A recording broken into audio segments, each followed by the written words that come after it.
En el programa de hoy, obispos condenan asesinato de candidato a la presidencia de Ecuador. El prelado del Opus Dei pide unidad y obediencia tras los cambios impulsados por el Papa. En Brasil, obispos alientan a rezar para impedir liberalización del aborto en el país. La Iglesia debe trabajar unida frente a los casos de abusos para recuperar la confianza de los fieles, señala sacerdote mexicano. Le contamos más en entrevista. Hoy celebramos a San Lorenzo Mártir, patrono de los diáconos. Le contamos su vida. Hola amigos, bienvenidos a su programa con enfoque católico EWTN Noticias. Yo soy Natalie Paredes. Iniciamos las noticias desde Ecuador, contándoles que en la noche de ayer miércoles fue asesinado el candidato a la presidencia Fernando Villavicencio mientras realizaba un acto de campaña. La Conferencia Episcopal Ecuatoriana condenó este violento hecho. Veamos aquí qué es lo que sucedió. Un día lunes a las 4 de la mañana. Así fue la última campaña electoral de Fernando Villavicencio, candidato a la presidencia de Ecuador, momentos antes de ser asesinado anoche en Quito. A este país le sobran ladrones. Ese es el problema de esta patria. Por eso lo que hay que hacer es encarcelar a los ladrones. Villavicencio, de 59 años, era el candidato presidencial de la coalición Movimiento Construye. Cuando salía de participar del mitin político, subió al auto escoltado por su seguridad. Segundos después, presuntos sicarios abrieron fuego. Fernando recibió 3 tiros en la cabeza, producto del ataque. Ante lo ocurrido, el presidente de Ecuador, Guillermo Lasso, se pronunció a través de la red social X, antes Twitter, y dijo estar indignado y consternado por el crimen. Aseguró que no va a quedar impune. La Conferencia Episcopal Ecuatoriana no fue ajena a lo sucedido. En un pronunciamiento a nombre de todos los obispos, el episcopado manifestó su profunda solidaridad con la familia de Villavicencio y aseguraron su condena ante toda forma de violencia desatada en los diferentes niveles de la sociedad. El asesinato de Fernando Villavicencio en Quito se produce a menos de 2 semanas de las elecciones presidenciales el próximo 20 de agosto. Era uno de los candidatos más vocales sobre el crimen y la corrupción estatal. El presidente Guillermo Lasso decretó este jueves el estado de excepción durante 60 días en todo el país. La medida suspende automáticamente los derechos fundamentales de los ciudadanos de manera parcial o total. Además, aseguró que la fecha de los comicios se mantendrá. El presidente de la Conferencia Episcopal Ecuatoriana y arzobispo de Guayaquil, Monseñor Luis Cabrera López, se conectó con nosotros y explicó qué es lo que necesita Ecuador en un contexto de violencia como el actual. Escuchemos lo que dijo. Bueno, yo creo que lo más importante es seguir trabajando por esa cultura de paz a través del diálogo. Es todo un camino pedagógico que tenemos que seguir, de la manera que las tensiones y conflictos que son parte de la vida los podamos resolver no por la violencia, sino a través del diálogo. Eso es lo primero. Y lo segundo, yo creo que lo también importantísimo es mantener la esperanza. Una esperanza que nos lleva pues a confiar como creyentes en Dios, en nosotros mismos y en las personas en las que están en este momento, pues, guiando a este país. Entonces, la esperanza yo creo que realmente es lo que más necesitamos para salir de la situación que sabemos es muy difícil. Además, nosotros nos hemos sumado a todas las iniciativas de paz que existen en los diferentes movimientos y hemos ratificado ya nuestra misión de orar por la paz y trabajar por la paz. Pero una paz, como decimos ahí, basada en la justicia, en la libertad y en la verdad. Eso es lo primero que hemos dicho nosotros como reacción a este hecho muy doloroso, diríamos trágico, que hemos vivido. Ahora les contamos que el prelado del Opus Dei, Monseñor Fernando Caris, publicó una carta en respuesta al motu propio que publicó el Papa Francisco, en el que modifica la realidad de las prelaturas personales, como es el caso del Opus. El prelado pidió unidad y obediencia tras los cambios impulsados por el Santo Padre. Los detalles en el siguiente informe. Escribo estas palabras para compartir con vosotros que acogemos con sincera obediencia filial esas disposiciones del Santo Padre y para pediros que también en esto permanezcamos todas y todos muy unidos. Me parece evidente, necesito por una parte su oración. Es el mensaje de Monseñor Fernando Ocaris, prelado del Opus Dei, en su última carta publicada la mañana del 10 de agosto, luego de las modificaciones que dispuso la Santa Sede para las prelaturas personales. El último martes 8 de agosto, el Vaticano compartió un nuevo motu proprio del Papa Francisco que modifica el Código de Derecho Canónico para asimilar a las prelaturas personales como asociaciones clericales públicas. El Opus Dei se fundó hace 40 años como una prelatura personal. Con esta nueva disposición pasaría a ser una asociación clerical, una asociación de fieles que están bajo la dirección de clérigos, hacen suyo el ejercicio del orden sagrado y son reconocidas como tales por la autoridad competente. Además, el nuevo documento modifica el Canon 296 relativo a la participación de los laicos en las actividades apostólicas de la prelatura personal. En respuesta a esto, Monseñor Ocaris dijo: En el añadido que se refiere a los laicos, razón de ser del Opus Dei, cristianos corrientes en medio del mundo que buscan a Dios a través de su trabajo profesional y de su vida ordinaria, se explicita la realidad de que son fieles de sus diócesis, como cualquier otro católico.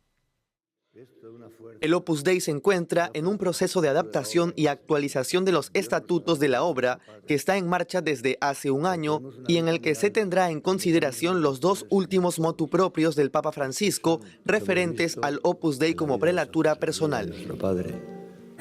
Monseñor Ocaris pidió que día a día se refuerce en la obra el sentirse hijos de la Iglesia, hermanos y hermanas de una familia unida, que procuran encarnar en su vida el mensaje recibido por San José María.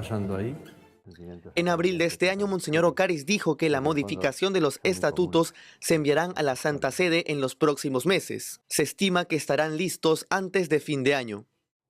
Ahora noticias desde Brasil. En un comunicado, los obispos del país alentaron a los fieles a rezar también en las misas para impedir la liberalización del aborto. Se trata del llamado argumento de incumplimiento del precepto fundamental ADPF 442, presentado en 2017 por el Partido Socialismo y Libertad, que pide la despenalización del aborto hasta la semana 12 de gestación. Ahora se encuentra ante el Tribunal Supremo Federal con la relatoría de la jueza Rosa Weber, actual presidenta, quien ha anunciado su intención de revisar el asunto antes de su jubilación en octubre. En ese contexto, tras solicitar que cada diócesis y en lo posible toda parroquia también tenga su comisión de vida, los prelados pidieron que en cada misa se haga una petición por quienes tienen la misión de promover y defender la vida, para que no se dejen intimidar por el poder de la muerte y por las ideologías de explotación de los más vulnerables. Pasamos a noticias desde Colombia. La Iglesia en el país continúa implementando actividades de formación sobre prevención de abusos. Esta vez capacitaron a seminaristas y formadores. Nuestra corresponsal Lida Lozada nos informa sobre esta y otras noticias de la Iglesia en Colombia. Desde la sede de la Conferencia Episcopal de Colombia les informo que tras la Jornada Mundial de la Juventud, celebrada durante estos días en Portugal, una de las religiosas con más influencia digital en Colombia, conocida como Sor Selfie, participante de este gran encuentro, nos compartió parte de su experiencia y visión sobre la riqueza de este espacio como joven consagrada y como evangelizadora digital. El ver tantos jóvenes reunidos alrededor de Jesús, porque realmente la presencia del Papa obviamente nos convoca, pero la presencia de Jesús en la Eucaristía, ver los jóvenes arrodillados, ver los jóvenes cómo vivían realmente la Eucaristía, fue una experiencia muy bonita. También una experiencia intercultural, porque también muchos jóvenes de diferentes culturas iban compartiendo y entrelazando también esa experiencia de Jesús. También fue una experiencia también de vida religiosa, porque muchas comunidades religiosas nos hicimos presentes. Realmente el mensaje del Papa también fue muy especial y muy bonito. Se centró en las tres últimas palabras que nos dio en la vigilia, que fue el resplandecer, el escuchar y el no tener miedo, ¿cierto? Entonces también la invitación del Papa que nos hace a los jóvenes de poder salir a las periferias, de levantarnos y de levantar a los otros para que realmente la presencia de Dios se haga visible en el mundo, fue muy significativa en esta jornada. Y en otras noticias, la Iglesia colombiana sigue implementando actividades de formación en prevención de abuso en los seminarios del país. En esta oportunidad se dio un nuevo espacio de formación en el Seminario Mayor de la Arquidiócesis de Ibagué. Allí se se dirigió una capacitación sobre las líneas orientadoras para la cultura del cuidado de la Conferencia Episcopal y del Magisterio Pontificio a seminaristas y a formadores. También se dieron indicaciones prácticas para detectar situaciones de abuso y saber cómo tratarlas. Que los futuros pastores de nuestra diócesis deben aprender, y todos en general debemos aprender a tratarnos de tal modo que busquemos cuidarnos los unos a los otros, parafraseando un poco la palabra de nuestro Señor Jesucristo que dice, ámense los unos a los otros, pues una manera de amarnos es cuidarnos los unos a los otros en las relaciones sanas, saludables, y de este modo generar espacios y entornos seguros en todos los niveles eclesiales. Creo que la comunidad del seminario ha atendido a este llamado de una manera muy grata y muy especial para convertirnos verdaderamente en agentes de pastoral integrales, en agentes de pastoral que a la luz del Evangelio llevan un mensaje de esperanza. A pesar de tantas situaciones que generan caos, discordia, ese es el mensaje especial también siempre, la esperanza en medio de estas situaciones de dolor, estas situaciones que generan tantas víctimas para nuestro país y para el mundo entero. La espiritualidad mariana como puente de unión y paz en Colombia ante los desafíos del contexto actual. Este será el tema central de análisis y trabajo del quinto Congreso de Teología Mariana que se realizará en la Casa de la Reina y Patrona de Colombia, Chiquinquirá. Esto del 8 al 10 de septiembre. Los frailes dominicos ya han anunciado la apertura de inscripciones a este espacio a través de la página web OPE Colombia. Según lo han indicado, temas como el reconocimiento del pensamiento mariano en la orden de predicadores durante el proceso de evangelización de América Latina y Colombia, la figura de María como unión en medio de las divisiones del pueblo colombiano y los 200 años de la presencia de los frailes dominicos en la Basílica de Nuestra Señora del Rosario de Chiquinquirá serán tratados durante este congreso. Tendremos la oportunidad de presentar y vivir experiencias académicas, culturales y espirituales.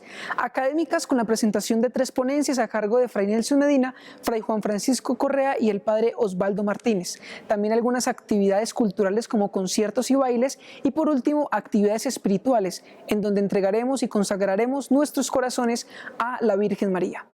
Y termino contándoles que desde ayer hasta el próximo 15 de agosto estarán aquí la reconocida líder provida y conductora de televisión Patricia Sandoval y la gerente de Amigos Misioneros de WTN para América Latina, Jimena Izquierdo, participando de varios eventos en ciudades como Bogotá, Medellín y Cali, entre ellos la entronización del Divino Niño de Madre Angélica en diferentes capillas de adoración. Esto teniendo en cuenta no solo la importancia del Divino Niño para nuestro país, sino también el importante crecimiento del apostolado de nuestra fundadora aquí. La próxima semana les estaremos compartiendo más detalles al respecto.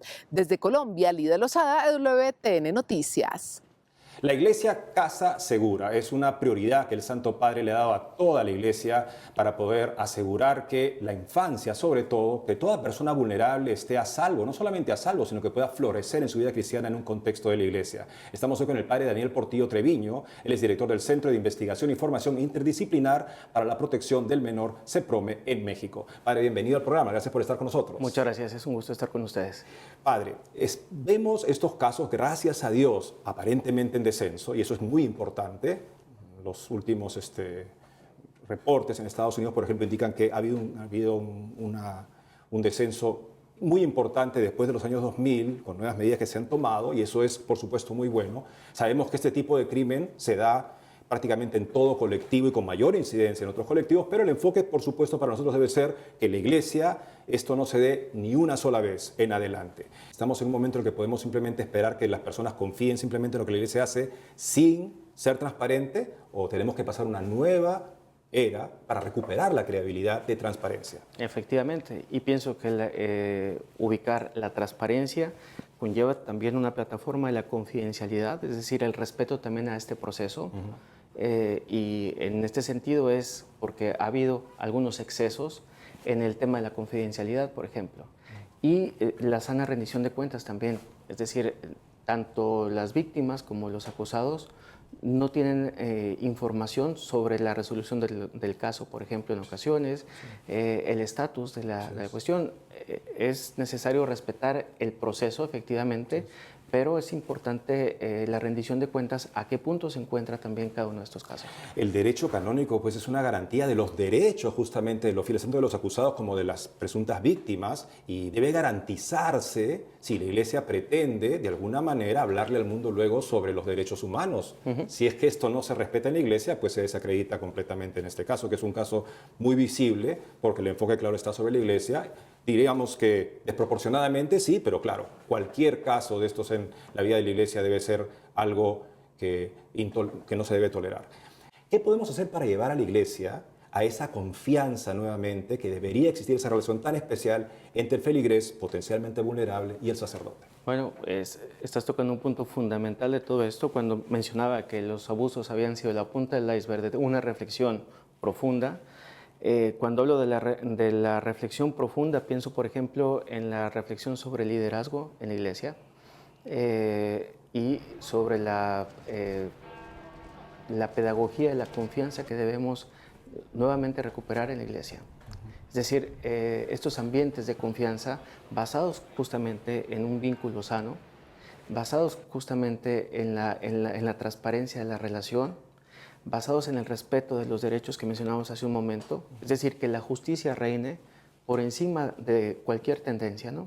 Porque en este momento podemos poner por alto en la Iglesia que el tema de las tendencias repercuta de frente a la justicia. Entonces, la justicia debería reinar por encima de cualquier tendencia. La verdad debería reinar por encima de cualquier tendencia. Entonces, pensaría que en esta parte implementar la pedagogía de la confianza también implica preguntarnos si nuestros ambientes eclesiales, por ejemplo, son ambientes que sean capaces de acoger a la población que recibimos, si somos conscientes de las personas que estamos recibiendo, quiénes son, de dónde son, cómo vienen, y esta cercanía que se vuelve evangélica también al respecto, ¿no? El debido proceso debe ser garantizado, de manera que ese lema que encontramos en algunas salas de justicia, justamente la ley es igual para todos, que la Iglesia verdaderamente brille en esto, que no hay preferidos y, en fin, ¿cómo decir, no? Personas que no son queridas y por lo tanto contra ellos sí hacemos un proceso muy, muy estricto y en el otro caso no. Tenemos que tratar a todos los acusados, a todas las víctimas por igual si la Iglesia pretende recuperar la credibilidad en este campo. Sí, por supuesto. Al mismo tiempo, para ganarse esta confianza, todas las instituciones también, todas las congregaciones, todas las diócesis deberíamos comenzar a trabajar al parejo, porque de otra manera algunas instituciones pueden servir como chivo expiatorio de una realidad que si no se hace una reflexión más sistémica de la situación, podríamos pensar que los abusos solo se cometen en X diócesis, X congregación, X instituto, lo que sea, y nos olvidamos que hay una reflexión más sistémica sobre esto. La Iglesia y la institución debe reflexionar sobre las situaciones que son responsabilidad también del ambiente, son responsabilidad de este cuadro sistémico que necesita una reflexión clara, ¿no? Muchas gracias por haber estado con nosotros hoy, Padre Daniel. Para servirte, muchas gracias a ustedes por invitarme. Nos vamos a una pausa y al volver, poco antes de su muerte, un sacerdote hizo una reflexión sobre el juicio de Dios y nos deja un profundo mensaje. Le contamos más. Hoy celebramos a San Lorenzo Mártir, patrono de los diáconos. Le contamos su vida. Regresamos con más noticias con Enfoque Católico.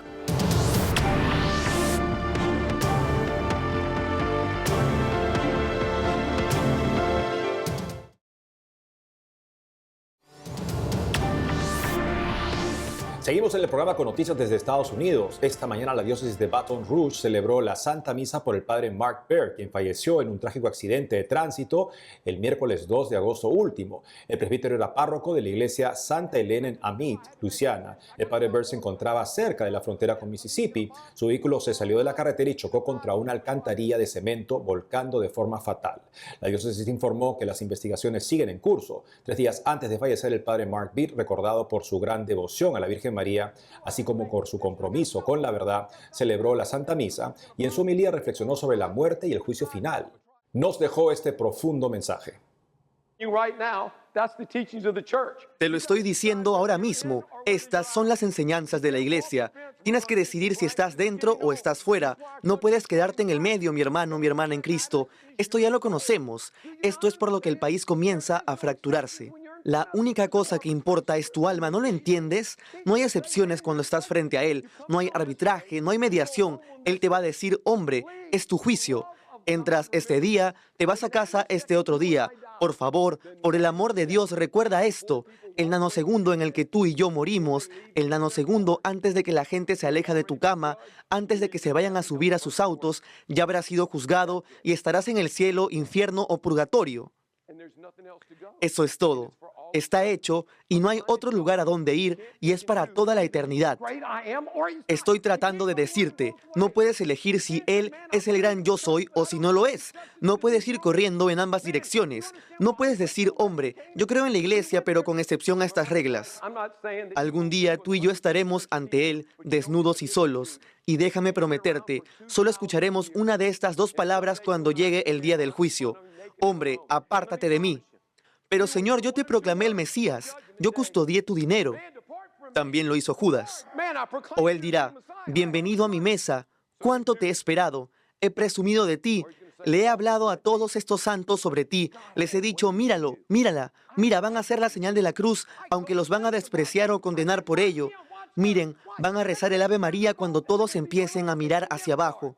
Podrán decir, hombre, que soy un candidato de un solo tema, porque todo lo que importa es la vida eterna.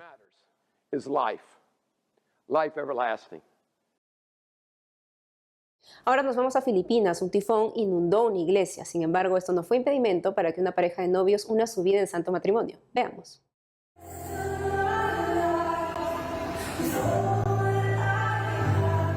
Ella es Diane Victoriano y Paulo Jaibi, una pareja católica que se dará el sí acepto para unirse en santo matrimonio.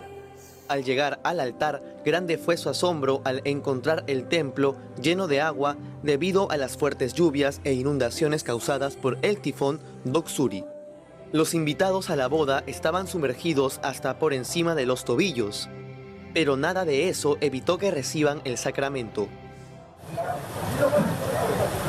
Desde finales de julio, el tifón Doksuri viene causando estragos en diversos países de Asia como China, Taiwán y Filipinas.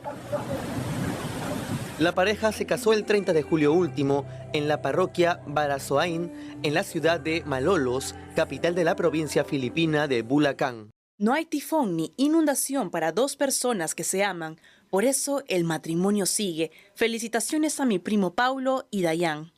Comentó en su cuenta de Facebook María Jazmín Jalili, prima del novio, quien compartió imágenes de la misa.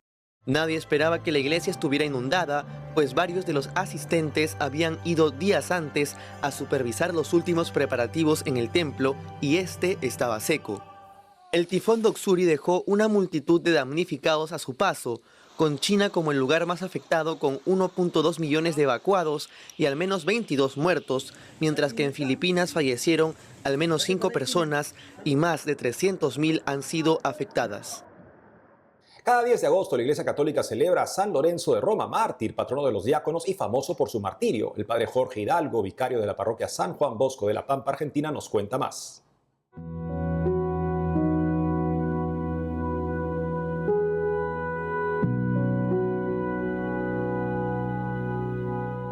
Hoy efectivamente celebramos a San Lorenzo, protodiácono, como se le llamaba en la antigüedad, o sea, el diácono más importante de su época, diácono de la diócesis de Roma. Fue tan importante su martirio que fue profetizado por el Papa Sixto II, que era el Papa a quien el mismo diácono ayudaba con el gobierno de los bienes eclesiásticos. El santo salió a repartir los bienes que a él estaban encomendados a los pobres.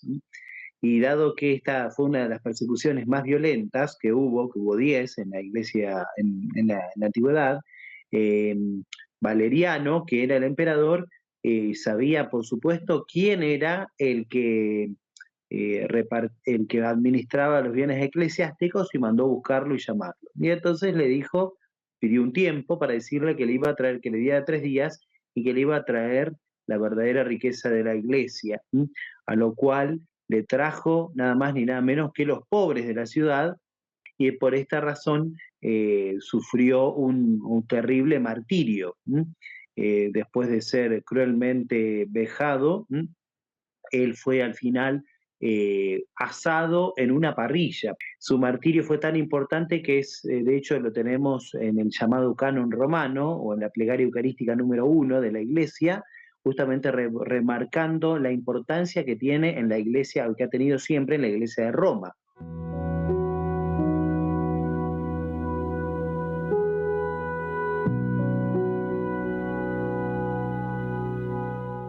Y antes de irnos les contamos que mañana 11 y el 12 de agosto la Asociación Católica Nuestra Señora del Encuentro con Dios realizará el curso Matrimonio, el sueño originario de Dios, para formar conciencia sobre la importancia de este santo sacramento. El curso se realizará en Perú y para todos los televidentes interesados pueden llamar a los números que aparecen en pantalla. Y eso es todo por hoy, amigos. Gracias por haber estado con nosotros. No dejen de seguirnos en las redes sociales y también de lunes a viernes a las 12 del mediodía, hora de Miami, por Radio Católica Mundial y su programa Más que Noticias con un servidor. Hasta entonces.